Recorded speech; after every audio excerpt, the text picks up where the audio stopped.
Greetings, students. I'm the Dean of the School of Humanities. My name is Jodey Hinze. For over a decade, I have practiced law in the area of estate planning, and particularly estate tax planning, and I teach business courses in the Archie W. Dunham College of Business here at HBU as well. And I wanted to have a conversation with you about funding your graduate studies. Many of you have a robust understanding of finance, and if that's the case, I hope you will follow along and hopefully agree with the things that I'm talking about. Many of you haven't thought hard about these things yet because you're in the midst of studying beautiful things. So I just wanted to help you start to think about what you're going to do to fund your studies, and after you're finished, how you're going to sort of clean up that funding. So most of you probably have some sort of a loan. You might have a federal loan, you might have a private loan, or you might be funding this on credit cards. I want to focus in and leave you with a couple of things to think about. So when professors are practicing in their heads, in their minds, they're writing, they're creating, they're forming an outline for the syllabus and for a particular course, at the very top of everything they're thinking about, professors are thinking about student learning outcomes. What's the objective that we have in teaching this course? So for today, my objective is that you would walk away with hopefully an aha moment, but that you would be familiar with 4 letters. I'm going to share those 4 letters with you as we talk. Thinking about loans, you're going to immediately call to mind interest rates. So I looked up recently, last week, private loan interest rates. They varied. 2 of the top interest rates, 12.99% and 14.5%. There were numerous options with those high-end private loan rates. Private loan rates will depend on all sorts of things, but your credit score, for instance. On the federal funded or backed loan side, you might have something like a 3.4 or a 6.8. So I pulled the last loan document from my student loans from law school, and I had some that were 3.4 and some that were 6.8. So those are sort of normal federal loan rates. Your credit card rates can go anywhere up to 29.9% if you default. Many students have 24%. Many students have 18%. So you might have a lower income interest rate than that. That's fantastic. So we're going to talk a little bit about some things. Now, I'm going to give you sort of a formula up here on the board. It's going to be sort of the overarching formula that we're going to be looking at. But I want to explain why I'm about to write 100 years on the board. So many of you maybe have been in Boy Scouts, Girl Scouts. Maybe you like to orienteer, but you at least know what a compass is. So a compass has degrees, and when you're trying to get from point A to point B, let's say you're going to go 100 yards, and you know the precise degree you need to go from north. So you need to go 2 degrees north or 60 degrees north. Once you see your object and then you have your compass, you find north, and then you find the degree you need to be going. If you're off by a degree or 2 going 100 yards, you'll still get there. But think with me, if you kept going and kept walking and kept walking and kept walking and you were off by a degree, if you went 1,000 miles, you would be very far away from your target. So the reason why I'm going to use 100 years to look at interest rates is it gives us a clearer picture of just how far away from the beginning that you are, or from your target. So keep that in mind. I hope that's not confusing. So here's the formula. We're going to be talking about a lot of money to start with. $1.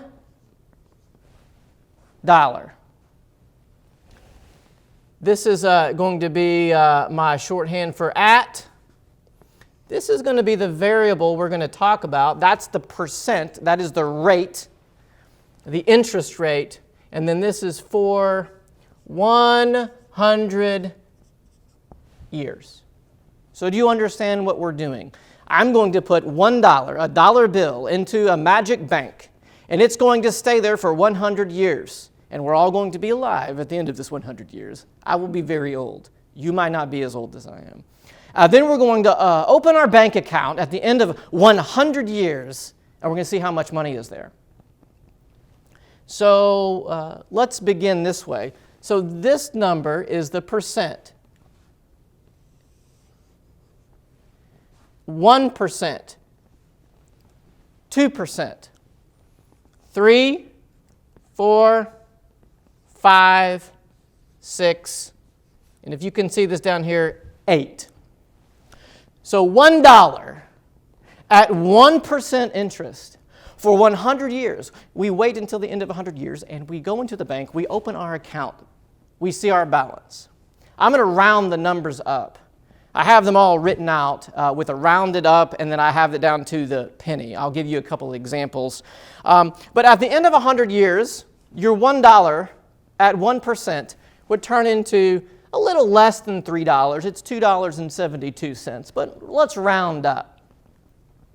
At 2%, we would have rounded up $8. At 3%, now we're making real money, we would have $20. At 4%, $55.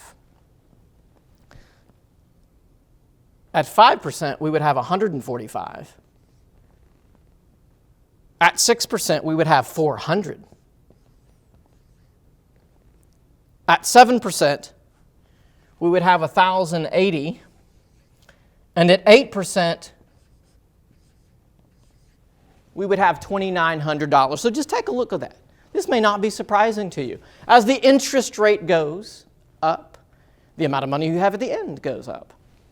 Remember, we're looking at 100 years, so $1 at 1% turns to $3, $1 at 8% turns to $2,900.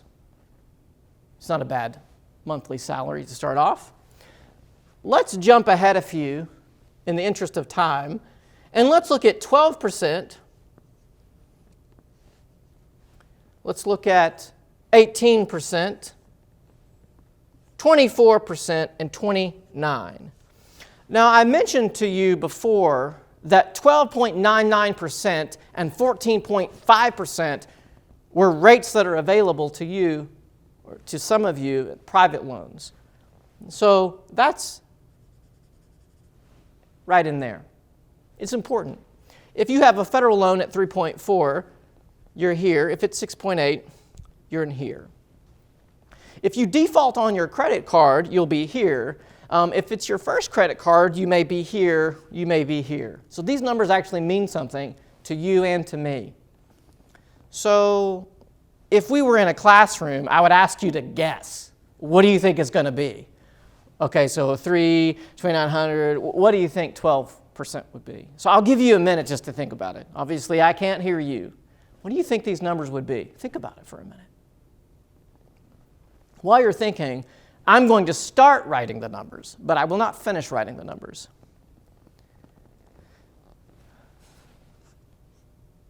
I'll write the first 3.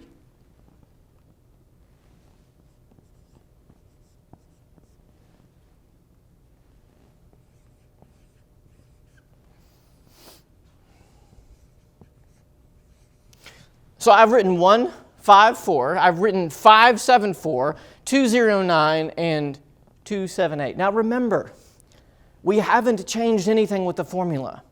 It's $1, just $1. Not $1 every month, not $1 every year, just $1. We start with $1. That's all we put into the magic bank.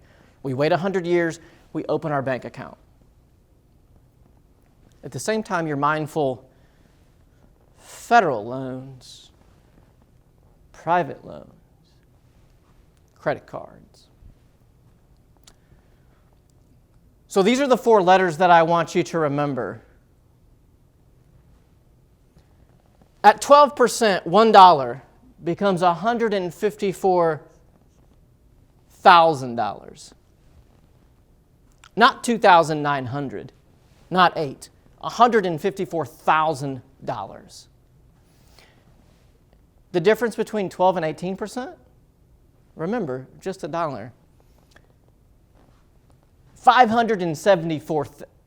Actually, that's not right.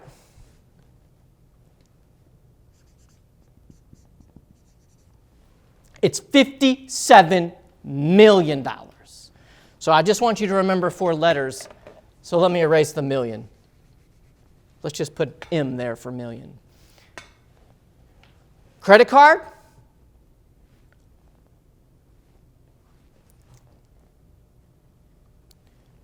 $20.9 billion. And we're already getting to some numbers that I can't really comprehend.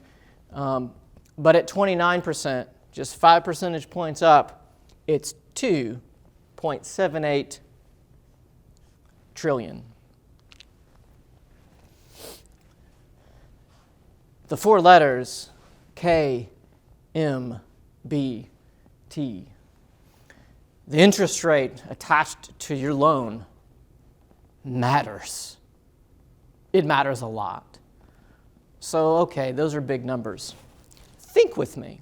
I normally carry a briefcase around because it's a very lawyer thing to do or professorial thing to do. So picture with me a briefcase. I don't have $1 million in cash with me, but let's pretend I do. We put $1 million in this briefcase. We take that briefcase to our football field. We find the 1st yard line, and we put the briefcase down on the 1st yard line. And then 9 of my friends do the same thing. They put another briefcase with $1 million, another briefcase with $1 million, all the way up until there are 10 briefcases with $1 million on the 1st yard line.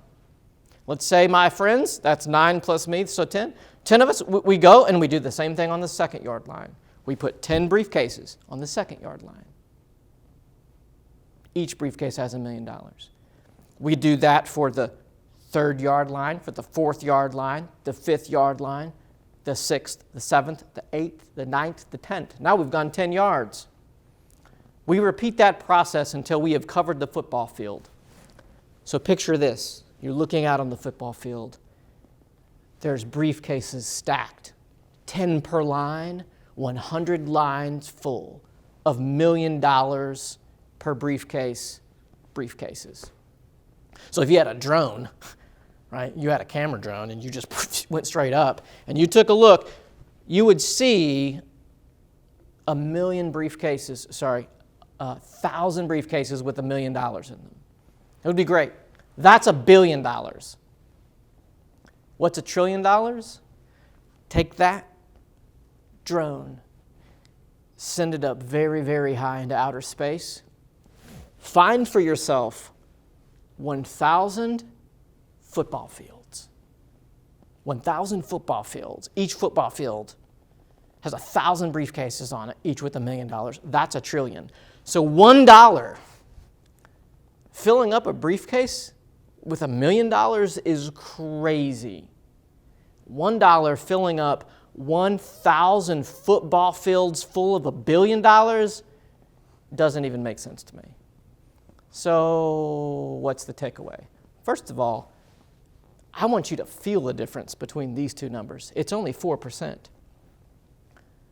And if you're messing about in boats with this interest rate, you need to think about an attack. So being forewarned is being forearmed. So there is hope at the end of this.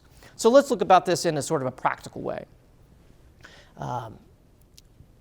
If you had a $100,000 loan and you graduate and you get your graduate degree and you go on to do flourishing things, that is, let's say you're a business student, you get your MBA and you go create meaningful work for people.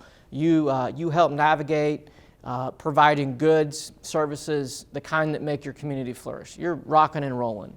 You have $100,000 in debt. So, $100,000 in debt, let's say at the 12.99%, you will pay a little over It's actually more than this, but just by a few dollars. $1,100 per month. And you will do that for 25 years. $1,100 a month, every month, for 25 years. You will pay that $100,000 off. You'll be free. After 18 years of paying over $1,100 a month, you will have paid $200,000 out of your pocket. After 18 years. Remember, you have to pay that for 25. But after 18 years, you will have paid $200,000. And you will still owe $65,000 of the original $100,000. So the total, let me just get this absolutely precise. $238,000 in interest plus your $100K principal. So you will pay $338,000 for that $100,000. Right, now, that's at 12.9. If you had a 6.8, if it was a federal loan, same thing, you would pay $108K plus the $100,000. Right? And your payment would be $647 a month. It's a big difference. Right? But you see there's a big difference. So that's, if you have $100,000, something to think about. Let me erase this, and then I'll give you my little plan for hope. Let's say you don't have $100,000, or let's say you do have $100,000 and you aggressively pay it down to $30,000. $30,000 doesn't look quite so bad. You have $30,000 that you borrowed to go to graduate school, whether that's federal, private, maybe a credit card. If you were to, it's $338 per month for 25 years. Now let me check just to make sure I'm telling you the truth here. I have all these numbers written out. So $30,000 at 12.99%. So this is at 12.99%. You will pay $338 a month for 25 years, and you will pay off your $30,000. You will have paid $71,000 in interest, plus your $30,000, so a little over $100,000. That's not quite so bad, but just know you borrowed $30,000 and you paid back $101,000, and it took you 25 years of paying $338 per month. That's still a lot. Now, be also mindful that we're talking about 12.99%. It would be a little less if it was 6.8. Like, that's important too. Maybe you want to refinance a loan, for instance, to get a better rate. You will know from now on that refinancing, it's only saving 4%. It's only saving 6%. Here's 6%. 57 million versus 20 billion. Here's 6%, 154,000. It's a great lawyer salary, fantastic, versus 57 million. You could split that three ways and be independently wealthy. Each three of you could be. And you could be pretty extravagant with what you spent your money on. So here's what you should think about, and I'm not giving you giving you tax advice or legal advice or finance advice. I just want you to start thinking about these things because now is the time where you can take action. Now is the time when you have control. So start thinking about these things. So here's 3 different things you could do. So this is towards hope. If you are caught with $100,000 at almost 13% and you pay $1,100 and some odd dollars a month, I hope you have a fantastic salary and that doesn't impact your family so much. But if you're worried, here's what you can do. That $338, same scenario, 25 years, you borrowed $30. If you were to add $100 a month, okay, if you were to add $100 a month to your payment,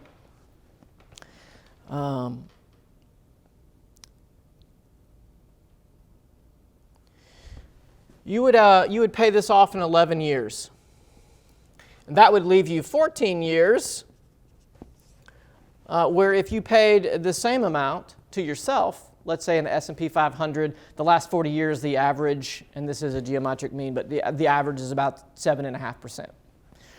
If you put this in the bank for 14 extra years, 7.5%, you would have $130,000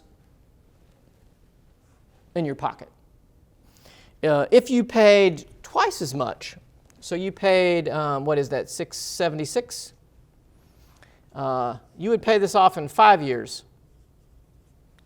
And if you kept doing that for the next 20 and you paid yourself, you would have $337,000 in your pocket. And you understand what I'm saying there. So you pay $676 for 5 years, well, you're done. You're paid off. So if you can afford this, you keep paying yourself, put it in a mutual fund, you have $337,000. And then finally, I don't think I can do that. I've got a family, I've got a mortgage payment or rent, I have other things that I have to do, and I didn't choose a profession where I'm making that much money. I really can't do that. I'm going to have to pay for 25 years. Despair. Have you seen a commercial? For less than $1 a day. All right, let's do $1 a day. Let's do less than $1 a day. Let's do about $6 a week. So 6/7. If you pay 25 extra dollars, so 25 extra dollars a month, can you afford that? That's a latte at Starbucks and a small coffee. I don't know what that is today. It's certainly less than you would pay going to Taco Bell probably. But let's say you can do that. You will save yourself 8 years. So you'll pay this off in 17 years. You'll have 8 years. Well, if you just kept paying this, you'll put $43,000 in your pocket. Or you could just be done and you go spend it on something else. So $25 a month, less than $1 a day. If you're just willing to do that much, you can shave off 8 years of your life. And remember, every year, there are 8 years, but every year is 12 payments of $338,000. Sorry, why did I say that? That's what this is going to feel like. Every month, 12 times a year is $338. So that 8 years is substantial. And if you took those payments instead and put it in S&P 500, assuming a 7.5% interest rate, you'd have $43,000 at the end of 25 years instead of barely paying off your loan. All right, so if you've taken finance classes, your undergraduates in finance, you'll see that this is very straightforward. It's not super crazy. Remember, my aim, even though we talked about other things, is that you remember the K, the M, the B, and the T. I want it to settle into your mind. I want you to think about it, that the difference going from 8% to 12%, $154,000. From 12% to 18%, $57 million. The difference between 18 and 24, getting into the credit card boundaries here, $20 billion. And then if you miss payments on your credit card and they jack you up to the penalty pay, as it were, 29%, $2.78 trillion, a number that most of us can't really even fathom. We have to use maybe silly briefcases on football fields and then find 1,000 football fields. So I hope this caused you to think about something. If you are feeling emotions like despair, that's okay. You have plenty of time to solve this. If you're feeling elated because you actually have money to pay for graduate school and you're not going into debt, wow, we should talk, because you're going to have all sorts of money to play around with. And if you're somewhere in the middle, just know that you do have control. There are ways around this. There are obstacles that you can overcome. So I want you to leave with hope, but I understand you might have a little despair. And then there's plenty of people on this campus and others you can talk to help figure out your personal situation. Thanks for sort of having this conversation with me. I'm glad that you're here at HBU. We hope that you do wonderful things, that you seek truth, that you seek goodness and beauty in all that you do, and that you love others with your work, whatever it is you choose. Go Huskies.